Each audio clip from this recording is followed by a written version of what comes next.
Most people think the one who moves first has the advantage.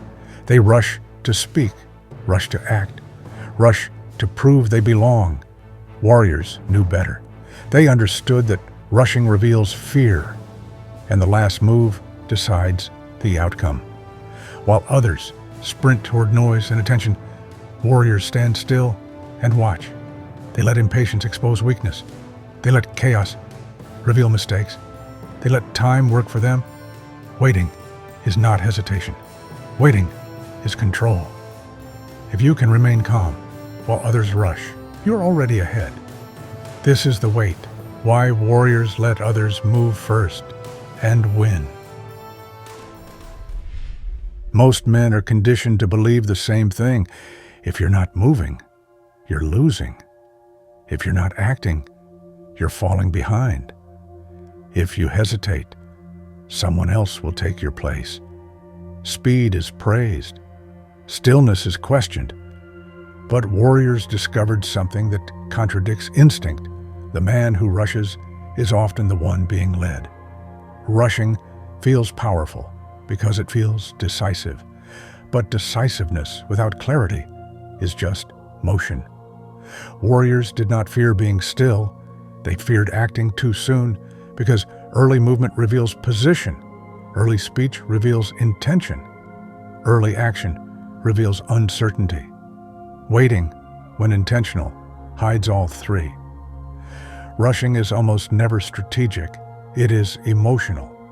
Fear of missing opportunity, fear of being overlooked, fear of watching others advance while you remain unseen. Modern life amplifies this fear constantly. Timelines scroll, achievements are displayed, progress is broadcast. Warriors lived without comparison. They understood pressure differently. Pressure was not a command to move, it was a test of discipline. Those who rushed under pressure exposed fear. Those who waited demonstrated control. Waiting separates those driven by impulse from those guided by preparation. Spartans did not rely on speed. They relied on discipline. They trained relentlessly so that waiting would not feel like hesitation. It felt like readiness. On the battlefield, Spartans often held position while enemies advanced loudly and aggressively. The enemy rushed because emotion demanded movement. The Spartans waited because training allowed patience.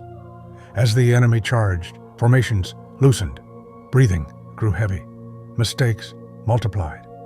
Only then did Spartans advance, slowly, together, unstoppable. Waiting allowed the enemy to defeat himself.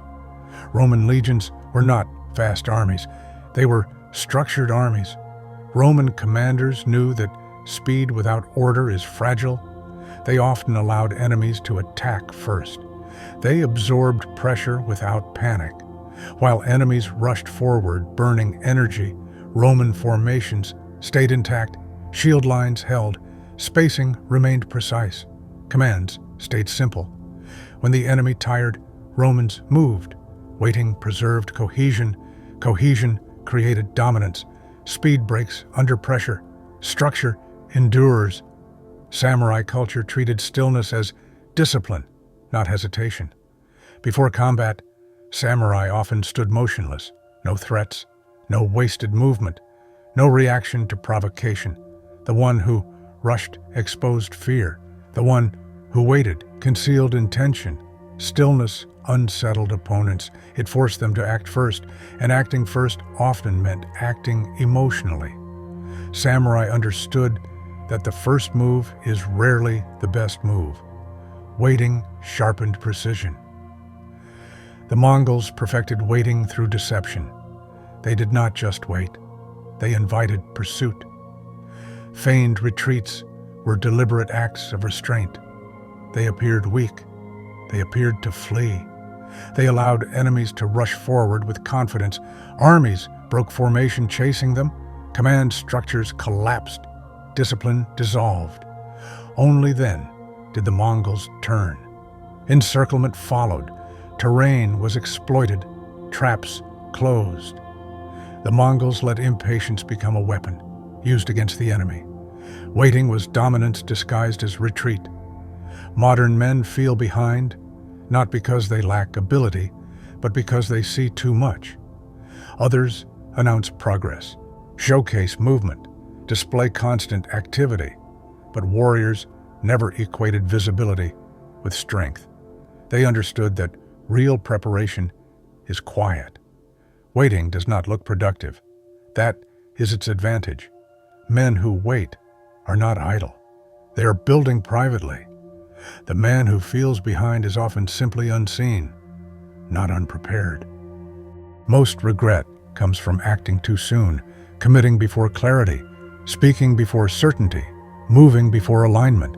This creates cycles of correction. Start, stop, restart, rebuild. Warriors avoided this waste. They waited until action was irreversible. Spartans waited for formation. Romans waited for order. Mongols waited for terrain. Samurai waited for opening. When warriors moved, they did not scramble. Waiting eliminated backtracking. Waiting offers nothing immediately. No praise, no validation, no reassurance. Most people rush because waiting forces them to sit with uncertainty. Uncertainty exposes insecurity. Warriors trained for uncertainty. They trusted preparation over impulse. A man who can wait cannot be rushed, cannot be baited, cannot be pressured into mistakes. Waiting restores autonomy. Warriors did not rush to prove themselves. They waited until proof was unnecessary.